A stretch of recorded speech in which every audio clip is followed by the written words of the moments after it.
이게 여러분들 저는 이 음악을 들을 때마다 떠오르는 개인적인 기억이 하나 있습니다. 제가 예전에 이제 지방에서 직장 생활하고 있을 때 어느 날 이 음악을 듣고 있었는데 이상하게 그날따라 이 음악이 제 마음 깊은 곳에 쏙 들어왔습니다.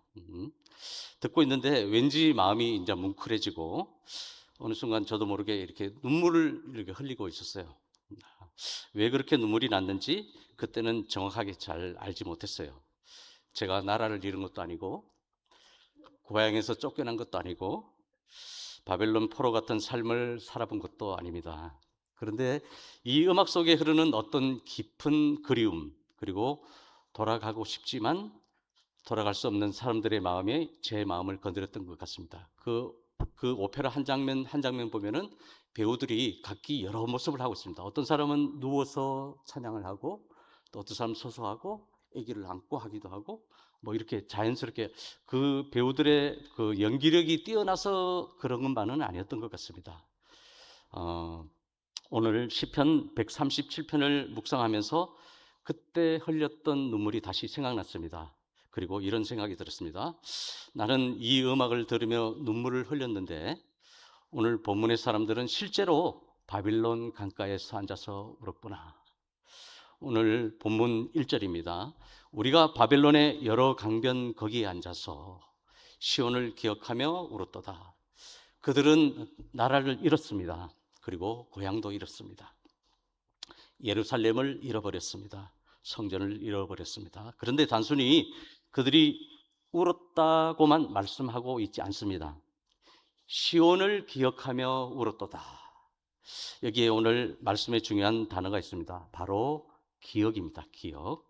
여러분, 사람에게는 잊어야 할 것이 있고 절대로 잊어서는 안 될 것이 있습니다. 살아가면서 받은 상처는 때로 잊어버려야 할 때입니다. 누군가 들었던 서운한 말도 내려놓고 과거의 실패, 후회를 계속 붙들고 있으면 안 되겠습니다. 그러나 아무리 세월이 흘러도 절대 잊어서는 안 될 것이 있습니다. 살아가면 그것은 바로 우리 하나님의 은혜인 것입니다. 내가 어떻게 여기까지 왔는지, 누가 나를 붙들어 주었는지, 넘어졌을 때 누가 일으켜 주었는지, 길이 막혔을 때 누가 길을 열어 주셨는지를 잃어버리면 안 됩니다. 그리고 무엇보다 하나님을 잃어버리면 안 되는 것입니다. 바벨론의 포로들은 많은 것을 잃어버렸습니다. 그리고 한 가지를 잃지 않았습니다. 시온을 기억했던 것입니다. 시온은 단순히 그들이 살던 고향이 아니었고, 단 그곳에는 예루살렘에 있었습니다. 성전이 있었습니다. 하나님께 제사를 드리던 곳이었습니다. 찬송하고 기도하고 하나님을 예배하던 곳이었습니다. 그러므로 시온을 기억했다는 것은 단순히 고향을 기억했다는 말이 아닙니다. 하나님을 기억했다는 것입니다. 예배를 기억했다는 것입니다. 하나님과 함께 했던 은혜를 기억했다는 것입니다. 성도 여러분, 이것이 오늘 시편 137편이 우리에게 던지는 첫 번째 질문입니다. 너는 무엇을 기억하며 살아가고 있느냐? 세월이 흐르고 환경이 바뀌고 우리의 삶이 어려워지고 때로는 내가 원하지 않는 바벨론 같은 자리에 놓인다 할지라도 하나님을 기억하고 있는가? 하나님께 받은 은혜를 기억하고 있는가? 바벨론은 그들의 나라를 빼앗았습니다. 집을 빼앗았습니다. 성전을 무너뜨렸습니다. 그러나 끝내 빼앗지 못한 것이 하나 있는데 하나님을 기억하는 마음이었다는 것입니다. 그들은 시온을 잃었지만 시온의 기억은 잊어버리지 않았다는 것입니다.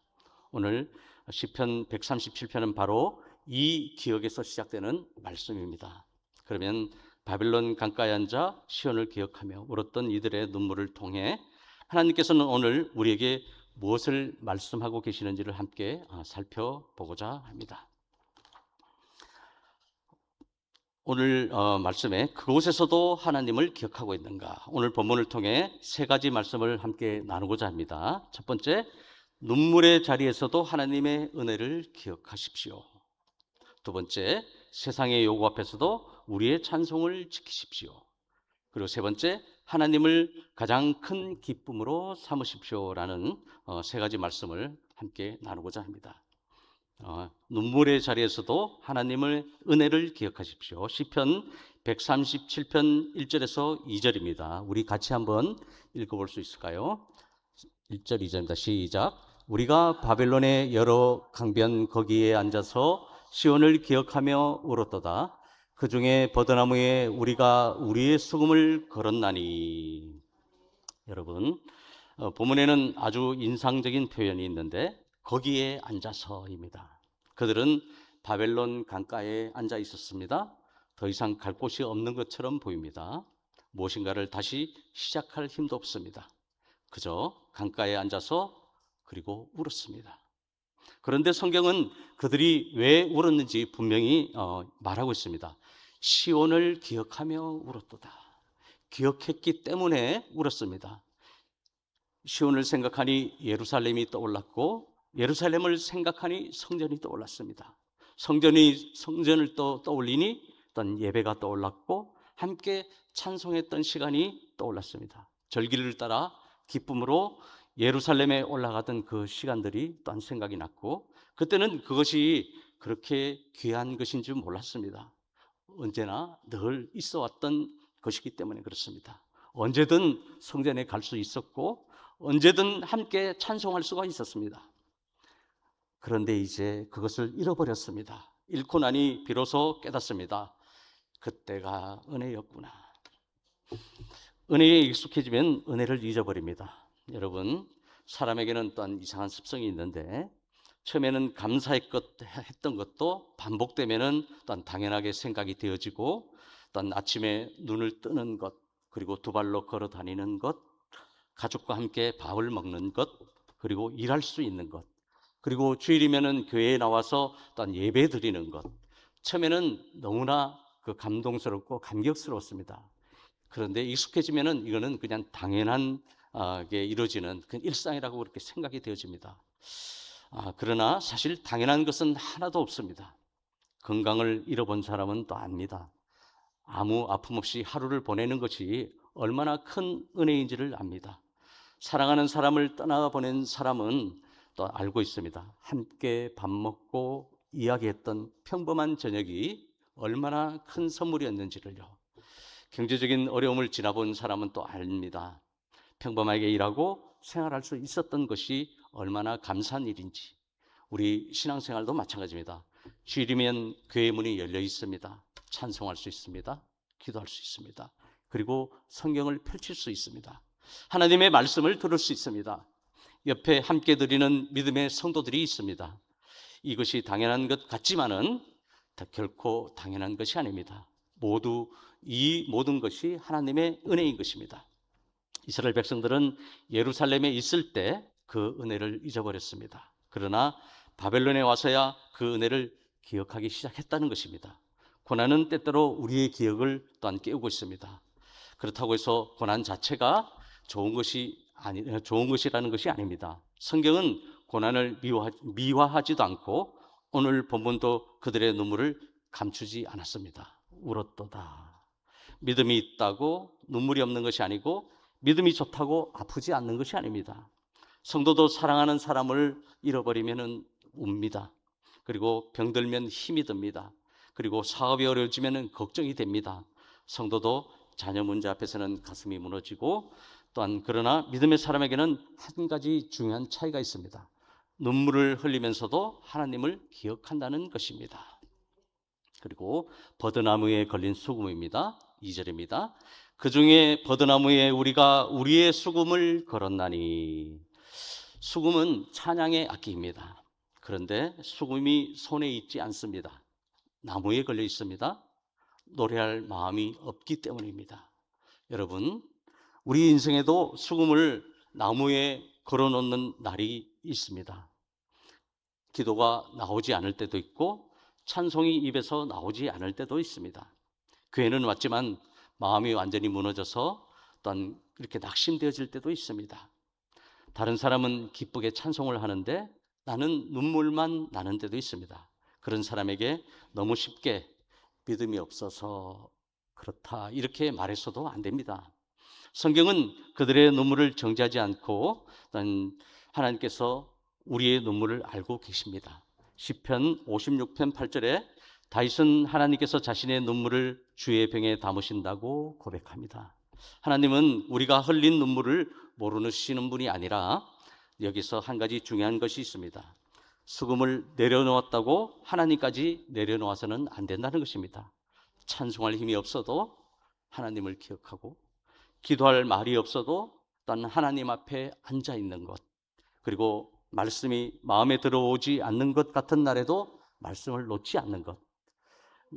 하나님은 우리가 느끼지 못하는 순간에도 우리 곁을 떠나지 않으시기 때문에 그렇습니다. 눈물이 날 때 무엇을 기억하고 있습니까? 인생의 바벨론을 만났을 때 중요한 것은 이것입니다. 나는 지금 무엇을 기억하고 있는가?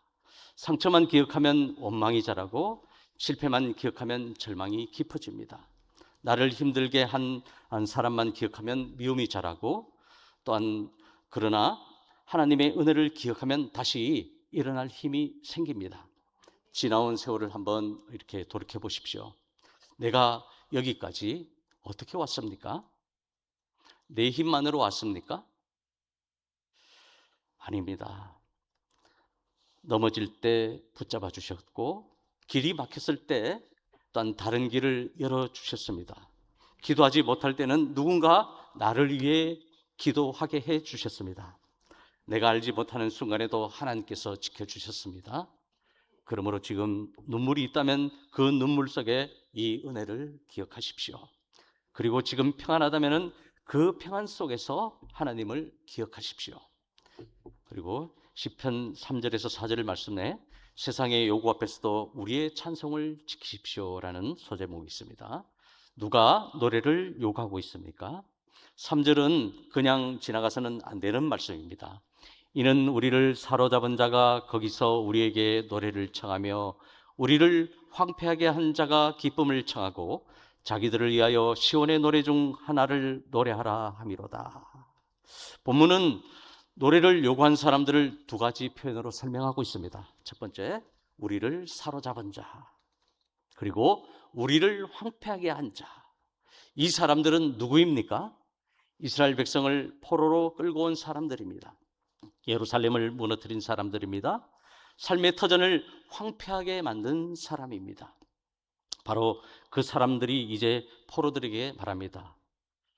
시온의 노래 중 하나를 노래하라. 이 장면을 한번 생각해 보십시오. 고향을 무너뜨린 사람들이, 그리고 가족과 이웃을 단 죽음과 이별로 몰아넣었던 이 사람들이, 그리고 성전을 불태운 이 사람들이 이제 포로가 된 이스라엘 사람들에게 이렇게 이야기하고 있습니다. 너희가 예루살렘에서 그렇게 부르던 노래가 있다면서 한번 불러봐. 마치 조롱하듯이 우리도 그것을 한번 즐겨보자.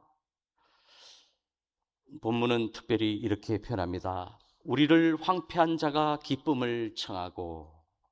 이것은 단순한 음악 신청이 아닙니다. 그들의 상처를 오락거리로 만들려고 하는 요구인 것입니다.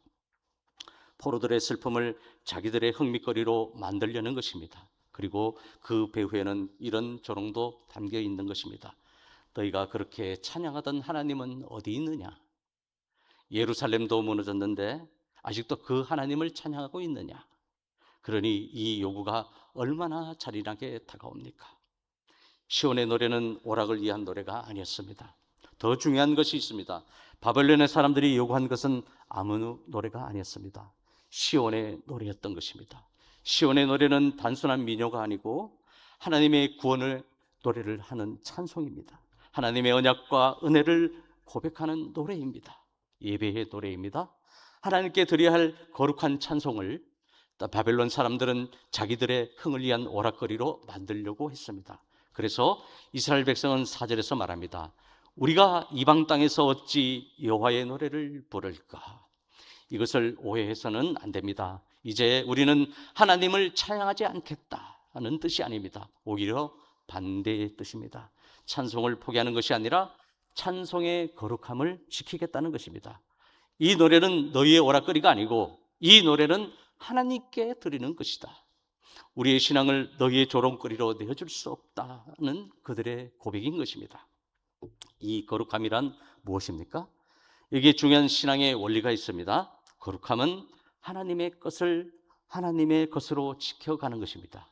거룩함은 세상과 담을 쌓고 살아가는 것이 아니라 세상 속에서 살아가면서도 하나님께 속한 것을 세상의 방식으로 바꾸지 않는 것입니다. 우리의 예배를 지키고 우리의 믿음을 지키고 우리의 양심을 지키고 또한 우리의 정체성을 지켜가는 것입니다. 오늘 바벨론은 어떻게 찾아오고 있습니까? 오늘 우리는 문자 그대로 바벨론의 포로로 끌려가지는 않습니다. 그러나 바벨론의 정신은 끊임없이 우리에게 말하고 있습니다. 적당히 타협해. 너무 정직하면 손해야. 그리고 신앙도 좋지만 현실을 생각해야지. 이 정도는 괜찮아. 흥미로운 것은 세상에 반드시 예수를 버려라 라고 말하지 않는다는 것입니다. 오히려 더 교묘하게 말하고 있습니다. 예수는 믿어도 좋아. 하지만 사는 것은 우리 방식대로 살아. 교회는 다녀도 좋아.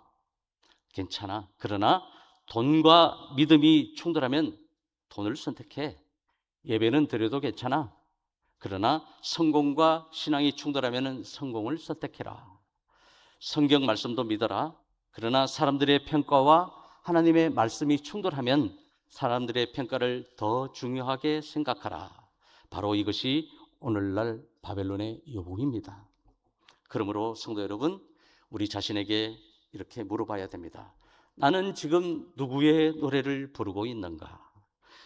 주일에는 고백합니다. 주님이 나의 주인이십니다. 그런데 월요일이 되면 또한 재물이 주인이 될 수도 있습니다. 주일에는 주님 뜻대로 살겠습니다 라고 찬송했는데 삶의 현장에서는 사람의 평가가 하나님의 평가보다 더 중요해질 수 있습니다. 교회에서는 정직을 말하면서도 삶의 현장에서는 작은 편법을 당연하게 여길 수 있습니다. 교회에서는 사랑과 용서를 말하면서 집으로 돌아가서는 가장 가까운 사람에게 더 날카롭게 대할 수도 있다는 것입니다. 그렇다면 주일에는 시온의 노래를 부르면서 평일에는 바벨론의 노래를 부르는 것입니다. 로마서 12장 2절은 이렇게 말씀하고 있습니다. 너희는 이 세대를 본받지 말고 오직 마음을 새롭게 함으로 변화를 받아. 성도는 세상을 떠나 살아가는 사람이 아닙니다. 직장에 가고 또한 사업도 합니다. 또한 돈도 벌어야 되고 또한 세상 사람들과의 또한 관계도 맺습니다. 그러나 중요한 것은 세상 속에 살되 세상의 가치가 우리의 주인이 되게 하지 않는 것입니다. 배는 물 위에 떠 있어야 하지만 물이 배 안으로 들어오면 안 된다는 것입니다. 배는 물 위에 있어야 합니다. 물이 없으면 배가 움직일 수 없습니다. 그러나 물이 배 안으로 들어오기 시작하면 어떻게 될까요? 배는 가라앉고 맙니다. 그리스도인도 마찬가지입니다. 우리는 세상 속에서 살아가야 합니다. 그래서 바울은 로마서 12장 2절에 너희는 이 세대를 본받지 말고 오직 마음을 새롭게 함으로 변화를 받아. 세상을 떠나라 가라는 말씀이 아닌 것입니다. 세상 속에서 살 때 세상을 따라 살지 말라는 것입니다. 바벨론에서 살아도 시온을 잊지 말라는 것입니다. 바벨론에서도 우리는 하나님의 백성인 것입니다. 여러분, 우리가 어디 있느냐보다 더 중요한 것은 우리가 누구냐입니다. 이스라엘 백성은 바벨론에 있지만 바벨론의 소유가 아니었습니다. 그들은 여전히 하나님의 언약 백성이었습니다. 우리도 마찬가지입니다. 직장에서 직장인입니다. 사업장에서 사업가입니다.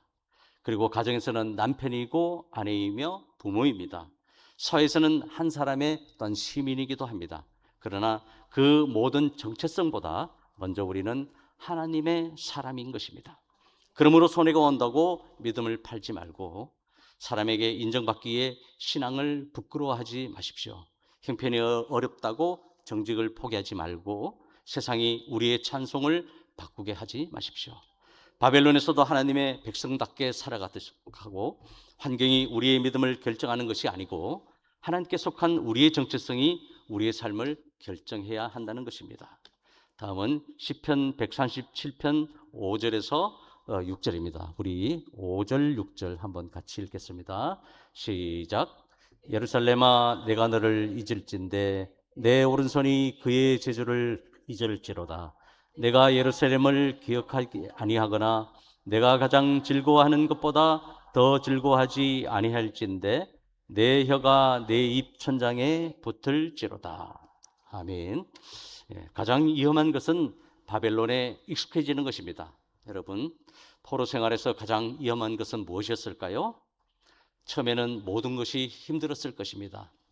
고향을 떠난 것도 힘들었고, 성전을 잃은 것도 힘들었고, 낯선 언어와 문화 속에 살아가는 것도 힘들었을 것입니다. 그러나 어떤 시간이 지나면서 또 다른 위험이 찾아옵니다. 그것은 바벨론에 익숙해지는 것입니다. 처음에는 예루살렘이 그리웠습니다. 눈만 감으면 성전이 생각났습니다. 시온에서 함께 찬송하던 때가 지났습니다. 그런데 1년이 지나고 또한 5년이 지나고 10년이 지나면서 바빌론 생활에 점점 적응하게 됩니다. 집도 생기고 또한 생업도 생기고 또한 자녀들도 바벨론에서 자라고 있습니다. 생활도 어느 정도 안정이 됩니다. 그런 순간 이런 생각이 들 수 있습니다. 여기도 살만하네. 꼭 예루살렘에 돌아가야 되나? 여러분, 이것은 아주 무서운 것입니다. 바벨론에 사는 것이 문제가 아니라 바벨론을 일단 사랑하게 되는 것이 문제인 것입니다. 우리도 마찬가지입니다. 세상에서 열심히 사랑하는 것이 잘못이 아닌데 좋은 집에서 살고 싶고 건강하게 살고 싶고 또한 자녀가 잘 되길 바라고 또한 안정된 노후를 준비하는 그것 자체가 잘못된 것은 아닙니다.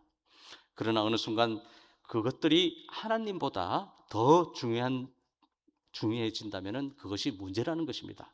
하나님 없이 충분히 행복하다고 생각하기 시작한다면 그것이 또한 영적인 바벨론인 것입니다.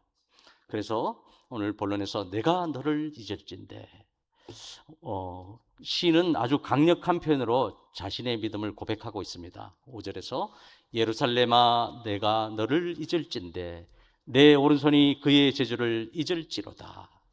오른손은 수금을 연주하는 손입니다. 그러므로 이 말씀에는 이런 결단이 담겨 있습니다. 내가 예루살렘을 잊는다면 차라리 수금을 연주하지 못하게 되어도 좋다. 그리고 6절에는 한 걸음 더 나갑니다. 내 혀가 내 입천장에 붙을지로다. 혀는 무엇을 하고 있습니까? 노래를 합니다. 그리고 찬송을 합니다. 그러므로 내가 시온을 잊는다면 차라리 다시 노래하지 못하게 되어도 좋다는 것입니다. 그만큼 시온을 잊지 않겠다는 뜻입니다.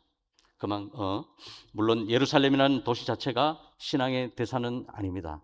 그 시온이 중요한 이유는 하나님께서 그곳에서 자기 백성을 만나 주시고 예배를 받으셨기 때문에 예루살렘은 또한 저들에게 또 중요합니다. 따라서 시온을 기억한다는 것은 궁극적으로 하나님과 하나님의 언약을 기억하는 것입니다. 그리고 6절에는 매우 중요한 표현이 있습니다. 내가 가장 즐거워하는 것보다 더 즐거워하지 아니할진대. 성도 여러분, 이 말씀 앞에 우리는 우리 자신에게 어떤 질문해야 합니다. 나는 무엇을 가장 즐거워합니까? 무엇이 있을 때 가장 행복합니까? 그리고 반대로 무엇을 잃을까 가장 두렵습니까? 재물입니까? 건강입니까? 어떤 자녀의 성공입니까? 어떤 직장에서의 어떤 인정받는 것입니까? 편안한 노후입니까?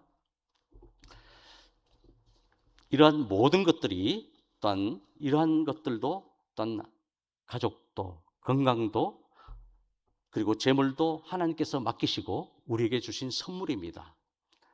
이러한 평안한 삶도 하나님의 은혜입니다. 문제는 언제 생길까요? 선물을 주신 분보다 중요해질 때입니다. 그래서 하나님을 사랑하는가, 하나님의 선물만 사랑하는가. 이스라엘은 바로 여기에서 실패했습니다. 하나님께서 가나안 땅을 주셨고 그런데 땅을 사랑하다가 하나님을 잊어버렸습니다. 하나님께서 풍요를 주셨습니다. 그런데 풍요를 누리다가 하나님을 잊었습니다. 하나님께서 성전을 주셨습니다. 그런데 성전을 자랑하면서 정작 성전의 주인이신 하나님을 잊어버렸던 것입니다. 그래서 하나님께서는 바벨론이라는 자리에서 그들에게 다시 물으신 것입니다. 너희가 정말 사랑하는 것이 무엇이냐? 이 질문은 오늘 우리에게도 동일하게 다가옵니다. 나는 정말 하나님을 사랑하는가? 아니면 하나님께서 주시는 것만 사랑하는가? 우리의 기도를 한번 돌아보십시오. 하나님, 건강하게 해주십시오. 자녀 잘 되게 해주십시오. 사업 잘 되게 해주십시오. 이 문제를 해결해 주십시오. 물론 기도해야 합니다. 하나님께서는 우리의 필요를 아시고 또한 구하라고 말씀하셨습니다. 그러나 우리의 기도가 거기에서 멈춰서는 안 됩니다. 신앙이 깊어지면 기도도 깊어져야 됩니다. 하나님, 이 문제를 해결해 주십시오. 거기에서 한 걸음 더 나가 하나님, 이 문제를 통해서 하나님을 더 알게 해 주십시오. 하나님, 이것을 주십시오. 거기서 한 걸음 더 나아가 하나님, 이것보다 주님을 더 사랑해 해 주십시오. 시편 73편 25절은 하늘에서는 주 외에 누가 내게 있으리요 땅에서는 주밖에 내가 사모할 이 없나이다. 이것은 또한 성숙한 믿음입니다. 하나님께서 주시는 복만 사랑하는 것이 아니라 복의 근원이신 하나님을 사랑하는 믿음인 것입니다. 바벨론을 본향으로 착각하지 마십시오. 사랑하는 여러분, 우리는 이 세상에서 열심히 살아야 합니다. 일해야 되고 가정을 돌보고 또한 자녀를 양육하고 미래도 준비해야 합니다. 그리고 노후도 준비해야 합니다. 그러나 한 가지 분명히 해야 합니다. 영원한 집이 여기가 아니라는 것입니다. 히브리서 13장 14절은 말씀합니다. 우리가 여기에는 영구한 도성이 없으므로 장차 올 것을 찾나니. 우리는 이 땅에서 살아가지만 영원한 하나님 나라를 바라보는 사람들입니다. 그러므로 세상의 것을 누리되 거기에 마음을 빼앗기지 말고 또한 재물을 사용하되 또한 재물의 종이 되지 마십시오. 성공을 감사하되 성공을 또한 하나님으로 만들지 말고 자녀를 사랑하되 하나님보다 앞세우지 마십시오. 평안을 누리되 그 평안 때문에 하나님을 잊어버리지 말라는 것입니다. 바벨론에서 살아도 마음의 방향은 시온을 향해야 한다는 것입니다.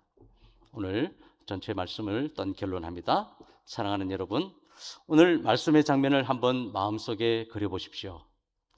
바벨론 강가입니다. 한 무리의 포로들이 앉아 있습니다. 그리고 그들의 얼굴에는 눈물이 흐르고 있습니다. 옆에 있는 버드나무에는 수금이 걸려 있습니다. 눈앞에는 화려하고 거대한 바벨론이 있습니다. 그러나 그들이 사랑하는 예루살렘은 너무나 멀리 있습니다. 인간적으로 보면 모든 것이 끝난 것처럼 보입니다. 그런데 끝나지 않았습니다. 왜 그렇습니까? 그들은 아직 시온을 기억하고 있기 때문입니다. 바빌론이 그들의 몸은 데려갔지만은 마음까지 가져가지 못했다는 것입니다. 나라는 빼앗았지만 믿음까지는 빼앗지 못했습니다. 성전을 무너뜨렸지만은 하나님을 향한 기억까지는 무너뜨리지 못했다는 것입니다. 지금 예배 드릴 수 있다는 것이 얼마나 큰 은혜입니까? 여러분, 저는 이 말씀을 오늘 묵상하면서 한 가지 생각에 마음에 오래 머물렀습니다. 지금 우리가 이렇게 마음껏 예배를 드릴 수 있다는 것이 얼마나 큰 행복이며 은혜인가 하는 것입니다.